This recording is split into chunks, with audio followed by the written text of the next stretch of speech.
Marsano TV, kasama ko si Kalingap Rob na poging-pogi. Grabe ang pogi pa nito sa personal. Yun lang. So, grabe ang pogi sa personal, Marsano TV. Salamat sa Diyos. Okay. Isang reactor na magaling din po. Ito kami guys.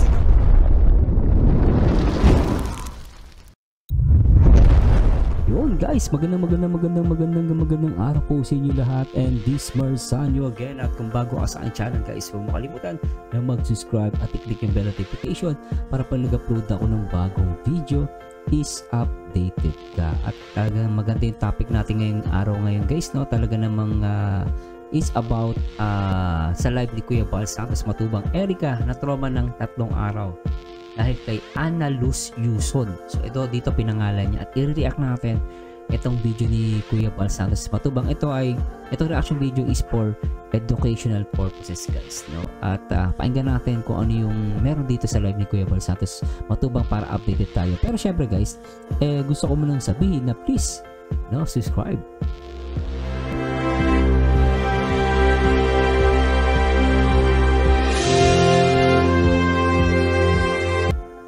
Pakiclick yung bell notification para pag nag-upload ako ng bagong video is updated ka. Pero syempre guys, no, ano natin yan, supportahan natin ang ama ng Kalingap na si Kuya Bal Santos Matubang, Kalingap Rob, Ate Edna Marola, Malalag, Kalingap Edu at Kalingap na syempre shoutout sa lahat ng mga bago kong members dito sa aking YouTube channel.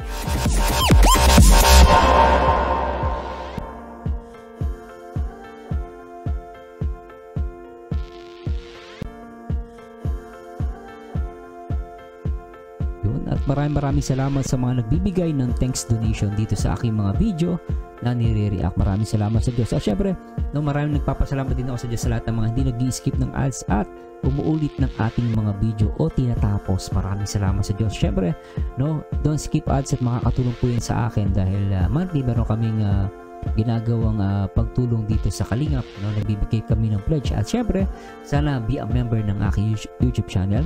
I-click nyo lang po yung join account. Yung join na yan, meron tayong special gold member at platinum member. At pwede nyo po gamitin yung GCash ninyo, credit card or debit card. At syempre makakatulong yun sa aking YouTube channel para mag-grow at syempre makatulong pa tayo guys. At syempre, pwede kayo magbigay ng thanks na donation. Any amount will do, at sana dumami pa tayo. At syempre bilang isang member po, na meron kayong privilege na maging moderator, kayo ang priority ko sa pag-shoutout. At the same time, mailalagay ko yung mga pangalan nyo dito lalo na sa huling end ng ating video. At the same time po, no, may mga exclusive video ako na kayo lang po ang makakapanood, no? At yan po, no, maraming salamat sa Diyos. Anyway, hindi ko na papatagalin guys, at i-play na natin itong ano ni Kuya Bal Santos Matubang. Ito ng Lones, kasi maraming umaangkin sa live ko mga kaibigan. Bakit Kuya Bal? Parang daw sa kanya ang live ko. Aba, hindi po. Kung hindi ka Kalingap partners, hindi ka Kalingap subscriber, viewers, followers, ay hindi ka kasama sa aming pag-uusapan ngayon. Correct. Pero mga Kalingap special mention po ngayon kay Ana Luz Yuson. Ana Luz Yuson, ito yung allegedly na nagpapakalat ata ng video o ng picture ni Erica, ano, dito sa social media. Alam niyo, talaga napakatindi, no? Hindi dito biro guys Ito yung nagpapakalat ng picture ni Erica, hindi to biro. Pero pakinggan nga natin itong sabi ni Kuya Bal. Special mention po ngayong umaga pong ito mga Kalingap, mga kaibigan. Maliban sa kanya at sa grupo niya dyan na patuloy pong tumitira at bumabanat na mabalahura, na mabastos po kay Erica, ay wala nang iba. Ibig sabihin grupo sila para magbalahura. Patindi to guys Kasi may mga vlogger dyan, inaangkin yung live ko. Para daw sa kanya, mahiya ka naman. Ikaw ba'y Kalingap supporters? Ikaw ba ay Kalingap partners? Ikaw ba ay Kalingap followers? Ang live ko po ay para lamang noon sa mga Kalingap supporters, subscriber, followers po ng ating pong programang pagtulong.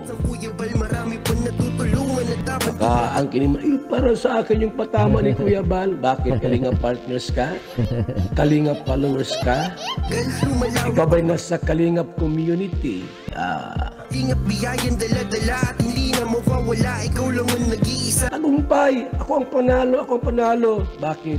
Kapamilya kahit Bakit daw siya panalo? Na-dismiss na yung kaso. pinabayaan. Akala mo lang yun ha, mga Kalingap, mga kaibigan. Akala mo lang na-dismiss yung kaso. Hindi pa tapos. Oy, Patay tayo dyan. Tunay na walang katulad kaya patuloy kaming naghahagilap pa ng mga video pang dagdag. Kasi kinulang tayo ng mga video, mga kaibigan. Pang dagdag. Parang ito ata sinasabi ni Kuya Bal ay yung isa sa mga nakakalaban niya ngayon, ano? At I think parang sinasabi ni Kuya Bal ano pa rin, hindi pa tapos ang laban. So dito based dito sa video ni Kuya Bal Santos Matubang. Dagdag. Tuloy mo lang ang pabalahura, pagbanat, pamabastos kay Kuya Bal Santos Matubang. Kapag sapat na po ang aming naipong Ebidensya. video, ihahain po muli namin sa RTC, Regional Trial Court. Tsaka actually yung mga point na nagpapakita ka ng document ng verdict ng isang kaso, no, kahit sabihin mo pang sa iyo ng pangalan mo, bawal po yun. Pagkakaalam ko sa batas, bawal yun i-share, no? Kunwari merong isang kaso at kinukonfirm mo na panalo ka, so delikado yun kasi alam ko sa batas bawal yun. Yun, magtanong kayo sa mga abogado, no? Dahil yung isang hindi ka pwede, kahit sabihin natin panalo ka sa kaso, kailangan pa rin nandun pa rin yung privacy ng verdict ng kaso, no? Kasi ang tanong doon, bakit mo pinakita? Yung intention ang titignan.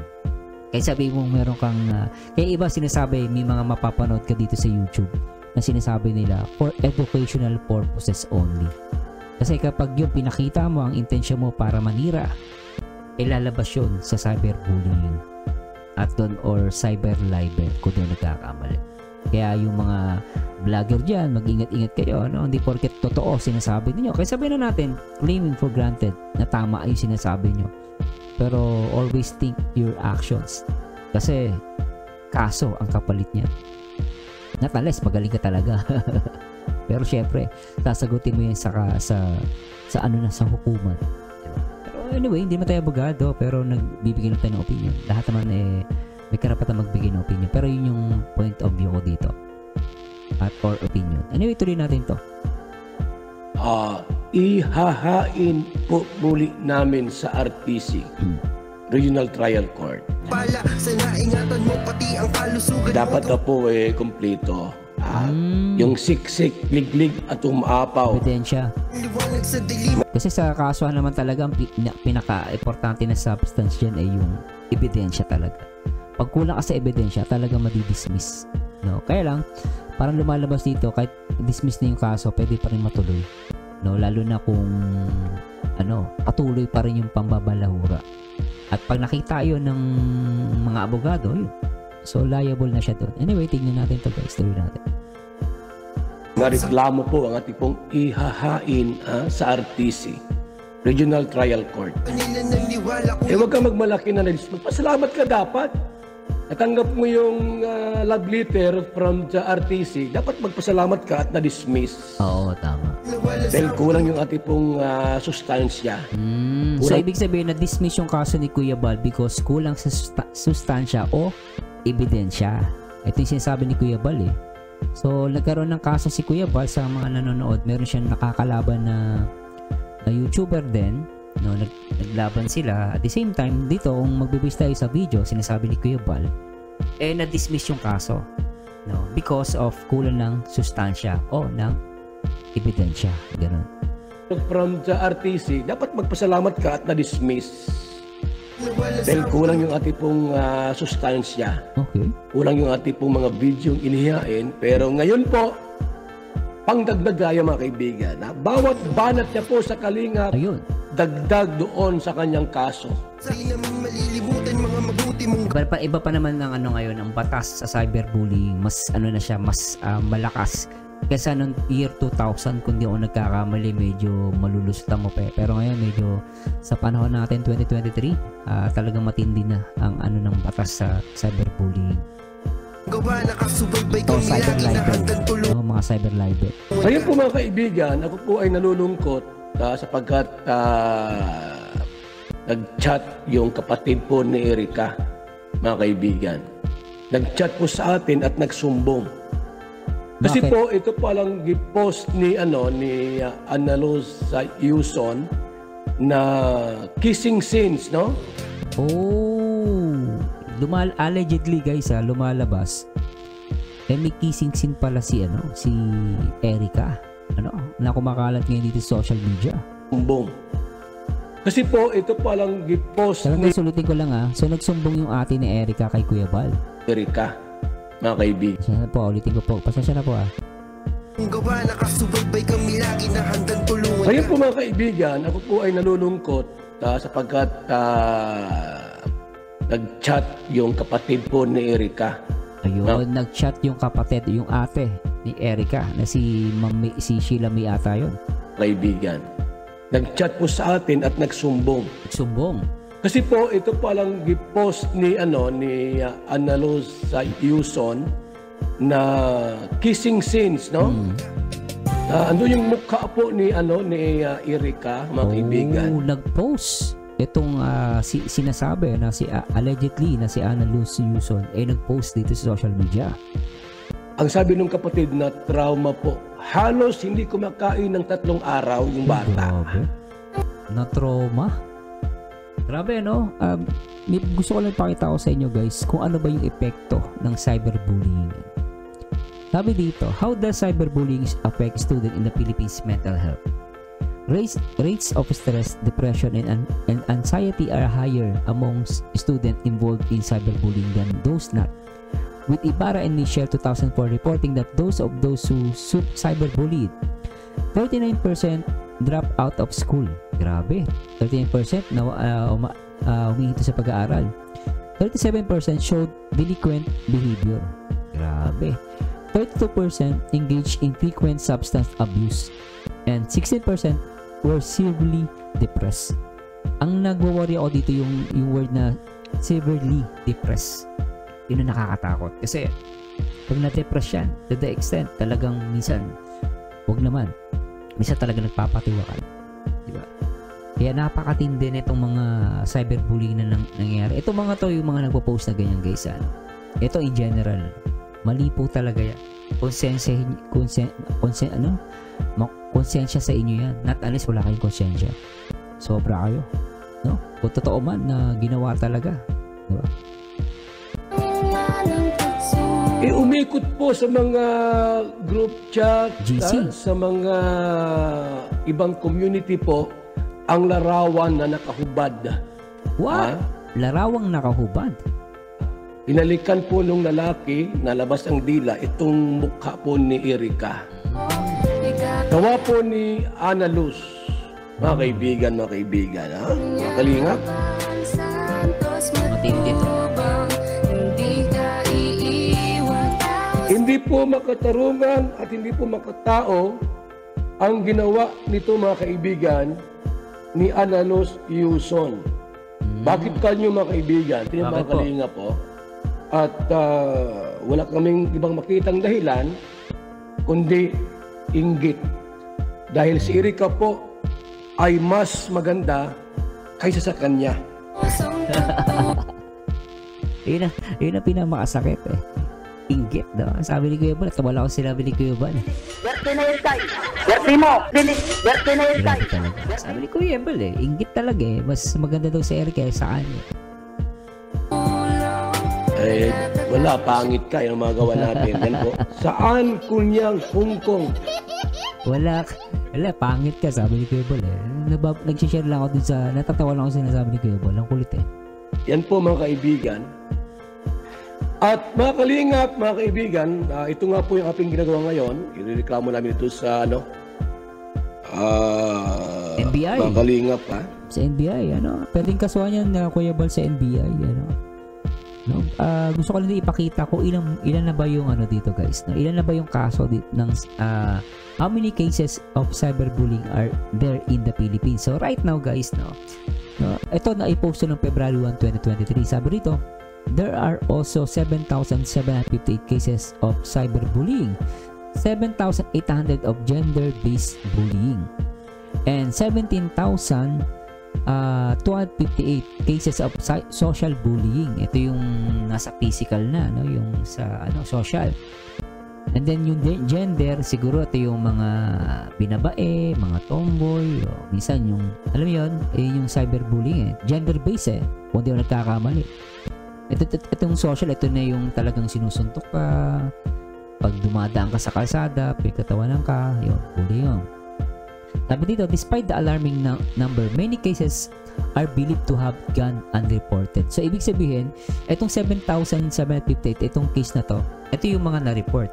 Wala pa dyan yung mga hindi nare-report. Ganun katalamak ang cyberbullying. Naalala ko tuloy, meron akong kaibigan sa Dubai. Yung kanyang anak ay napakatalino. Matalino yung anak niya. And then suddenly, nagulat sila itong naging tahimik yung bata.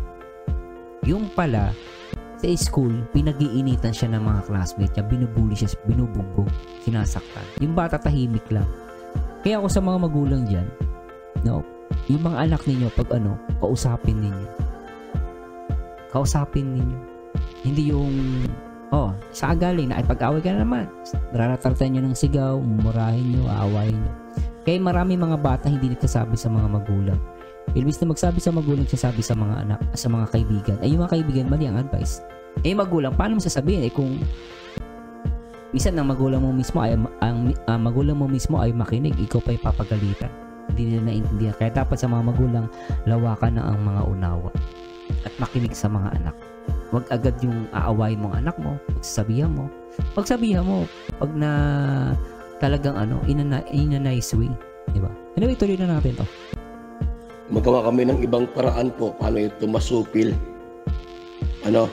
Sa NBI lang yan, Kuya Ban. Isang NBI lang. Bagat ko muna ng ating pong kaibigang Kernel kung ano ang kanyang masasabi dito. Kasi po yung mga video po at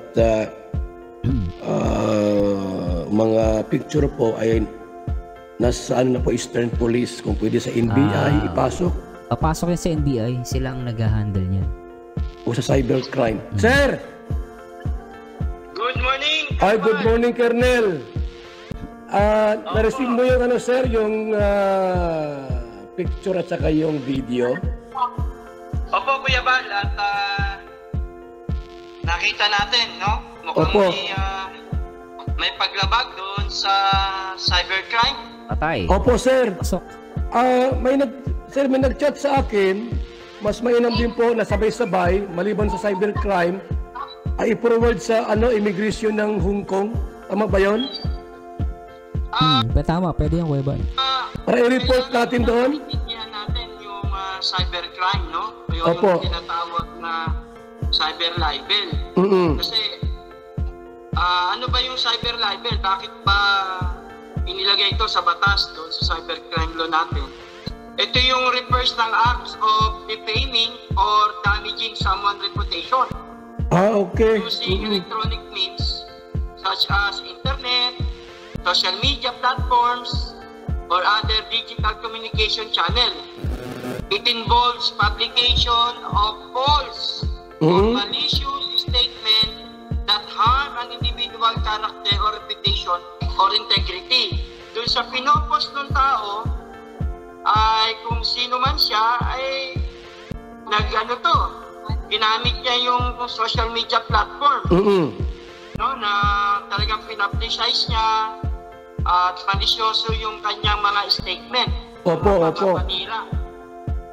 Ngayon, doon kung siya man ay nasa ibang bansa, ay pwede tayong humingi ng legal advice. Opo, sir. Sa Opo. ating mga attorney na kaibigan, at least malaman niya o malaman ng tao na labag doon sa batas ng Pilipinas. Kahit sabihin mong na doon siya sa ibang bansa, gamit naman niya itong social media platform, may nilalabag pa rin naman po siya. So possibly sir, siya po ay ma-deport from Hong Kong papuntang Pilipinas pag Opo, gagayon. i-seek natin ng legal advice yan. Opo sir, okay. That's the attorney po ang gano'n natin. Ngayon, dinifine lang natin ano yung cybercrime na nakomit niya. Kasi po, sa Pilipinas, no, ang cyber libel po ay governed ng Cybercrime Prevention Act of 2012. Yung batas natin, kinukonsider na online defamation as a criminal offense. So, ibig sabihin, krimen po ang pagkakaroon ng cyber libel. Ito po Matindi na, no? Crime na siya. Crime na ang cyber libel. Delikado to. Crime na talaga siya. punishable by imprisonment, So makukulong na pala, no? fines. So yung understanding po ng legal framework surrounding cyber libel is crucial to protecting ourselves from potential legal consequences. Kasi hindi mo basta pwede ka na lang post ka ng post at sa kagustuhan mong manira, may kapambas po yan. Ngayon po, Di ba? Sabi nung pulis, ano? Ni Kernel, ano? Hindi basta-basta post ka ng post. Totoo yun. May kapalit na ano yun? Na consequences. siya man po ay makasuhan ng cyber libel at magkaroon siya ng warrant of arrest, ay pwede na siya doon i-deport at kunin siya doon na siya ay merong kasalanan dito sa Pilipinas. Opo, ngayon sir, lahat po ng video po at saka yung mga picture, isend ko po sa inyo dyan sa Eastern Police. Pwede po at ihingi natin ng assistance sa cyber crime unit dito sa EPD para pag ibabalik po namin yung kung ano lahat yung dapat ilagay na kaso. Kasi po, may mga elemento po kasi yan yung cyber libel. No, ano yun? Establish a case of a cyber libel, certain elements must be proven, including the publication of defamatory statement, identification of the victim, and the presence of malice and or intention to harm. So yung ginawa ng tao na yan ay talaga namang meron defamatory o paninira at yung biktima kilala naman talaga. Opo. Yung presensya po ng malisyoso at intensyon na panira, Kuya Ban. Opo. Kaya pwede po yan. Sige po, isend nyo po sa akin lahat at isesend ko din po doon sa cybercrime unit dito sa atin at para magawan po ng anumang legal na hakbang. Pabigyan po ng hustisya yung anumang ginagawang paninira ng mga tao na yan sa ating mga kababayan. Mayroon siya nag-suggest na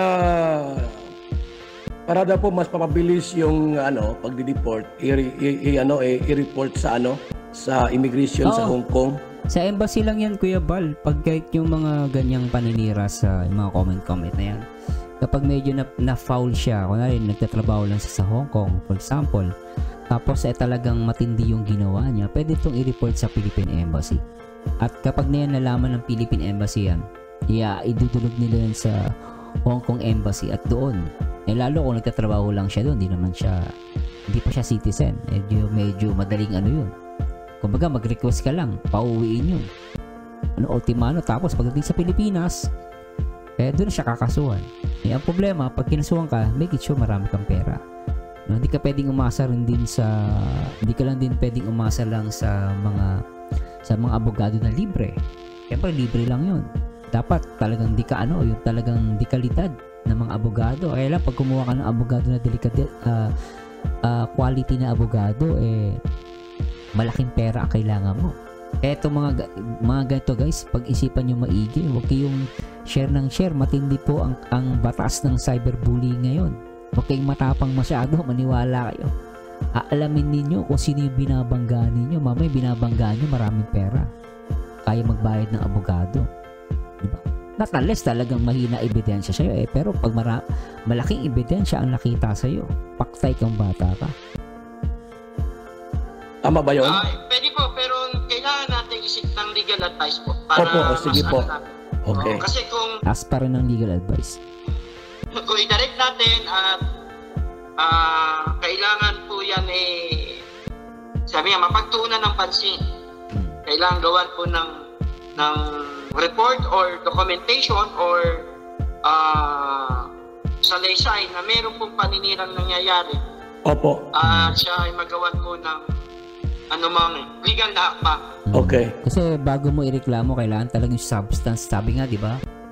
Number 1, yung ebidensya, napaka-importante niyan. Di ba basta pupunta ka doon, magreklamo ka, hindi ka papansinin.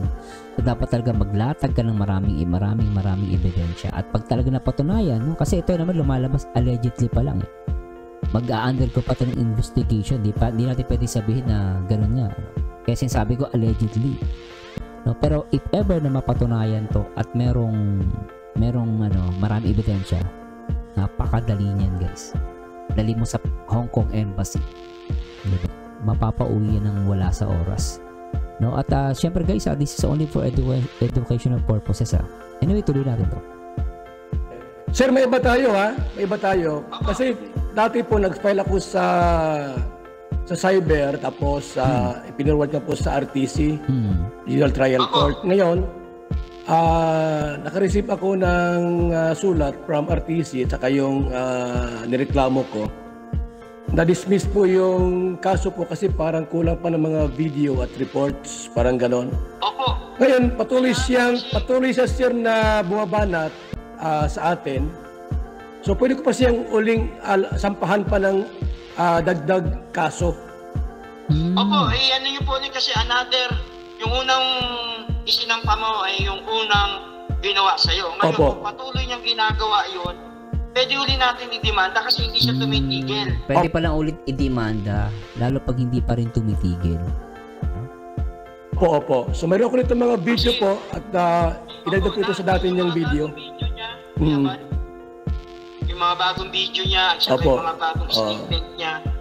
Tapos, dapat po malakas ang ating Ebidensya. malakas ang ating ebidensya. At maganda, Ebidensya talaga yan. Pinaka-importante niya ebidensya. Pero pag yan, wag lang nila imamadaliin. Pero pag napatunayan naman, madali na lang kasuhan yan. yan, magkaroon din ng legal advice or magkaroon ng sariling abogado para Opo. matutukan. Ang kaso. Opo, para matutukan. Tama yung kernel. Maganda yung advice talaga. Galing. Kasi yung mga yan dahil nga sa kagustuhan nilang mapanira, kasi kung papatulan natin yan ng hindi sa legal na pamamaraan, tama. magpapatuloy lang po yan. Kahit Opo. kung na-dismiss, kung another case naman po yan. So pwede ko rin po sir, pwede ko rin pong doon sa kaso po ni Yuson Opo. ay isasama ko itong si Erika para siya mismo magpirma doon sa nasabing Sa lahat po ng ebidensya, magpapatunay, yung elemento ng cyber libel, dapat kumpleto tayo upang ito ay magamit na ebidensya laban sa taong manira. Okay. Salamat sir ha, Kernel. Opo, God bless po. Thank you so much. Okay, maraming salamat po. Yan, okay. Opo. Maganda yung guys, So, let's see guys, maganda at buti na may na-contact si Kuya Bal Santos Matubang dito sa about sa batas. At maganda yung sinabi nung pulis.